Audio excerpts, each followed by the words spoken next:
You've seen it everywhere, right? That little BPA-free label on your water bottle, on food containers, pretty much on everything. And it makes you feel good, like you made a safe choice. But today, we're going to pull back the curtain and see what that label really means and what it might be hiding. So let's just get right to it with this question. When you grab a product because it says BPA-free, you're trying to do the right thing for your health. But are you actually getting what you paid for? The answer, you'll see, is a little more complicated than a simple label. All right, first up, let's talk about the promise itself. Because, getting companies to move to BPA-free was this huge win for public health. But it might have created a whole new problem we didn't see coming. And for good reason. We all heard about the risks of bisphenol A, BPA, how it can mess with our hormones. People got fired up, they demanded change, and companies listened. They started pulling it out of everything, especially plastic bottles and the linings of food cans. Now, this is where it gets really interesting. This phrase, a false halo of health, actually came from a group that used to certify products as BPA-free. They stopped doing it because they realized just taking out BPA wasn't the whole story.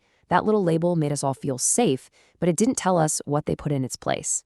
So if BPA got kicked out, what moved in? Well, it turns out it's kind of like a family affair. When one chemical leaves, you've got to find a relative to come in and do the same job. And here they are. Meet the replacements, bisphenol S, or BPS, and bisphenol F, or BPF. Yeah, if those names sound suspiciously familiar, they should.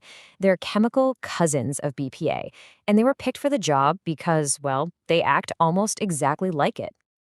And this just lays it all out, doesn't it? I mean, look at this. Their chemical structure is nearly identical. They're used in the exact same things, plastics, thermal paper. And here's the kicker. They're also hormone disruptors.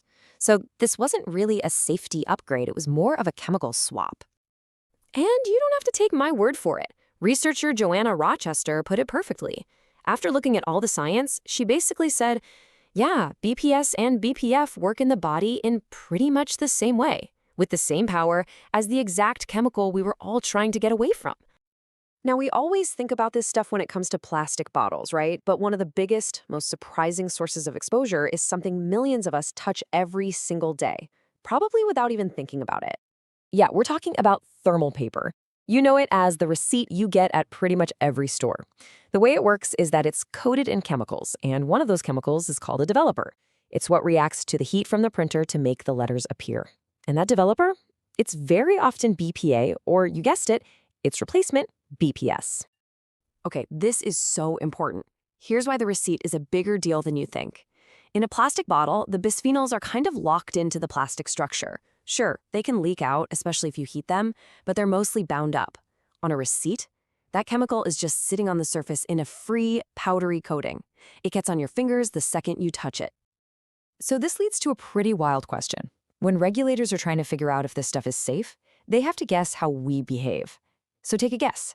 How long do they think you or I actually hold on to a receipt? A few seconds?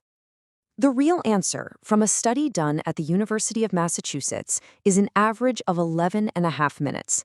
They watched people in a cafeteria holding onto their receipt with their order number while waiting for their food. Now, just think about how that compares to what the official safety models might assume. I mean, wow, this slide really tells the whole story. The official assumption is that we touch a receipt for less than 10 seconds, with maybe just our fingertips. The reality? Over 11 minutes on average, with most people using their whole palm. The potential exposure difference is just huge. In fact, that same study found that only about 1 in 9 people, just 11%, handled receipts in the very limited way that the safety models assume we do. That means for pretty much everyone else, our real-world exposure is being seriously, seriously underestimated. Okay, so that's the deal. I know it can sound a little unsettling, but here's the good news. Now that you know, you have the power to do something about it. So let's go over some super simple, practical steps you can take to lower your risk. I absolutely love this tip from Dr. Cheryl Watson. It's just so simple and visual, right? You don't have to get weird about it, just be mindful. A tiny change in how you do things can make a massive difference. So let's break it down into 4 easy steps. Number 1, the easiest one of all, just ask for an e-receipt. Go paperless whenever you can. 2, if you have to take a paper receipt, just handle it as little as possible. 3, moving away from receipts for a second, it's always a great idea to use glass or stainless steel for your food and drinks instead of plastic. And finally, number 4, this is a big one. Please, please never microwave food in plastic. The heat is what really encourages those chemicals to move from the plastic into your food. So if you remember just one thing from all of this, let it be this right here. BPA-free is not a magic shield. It's not a guarantee of safety. All it means is that one chemical got swapped out, usually for its nearly identical cousin. And all of this leaves us with a really big question to think about. When a label that's supposed to make us feel safe is actually misleading, who's responsible? Is it up to companies to find truly safer chemicals?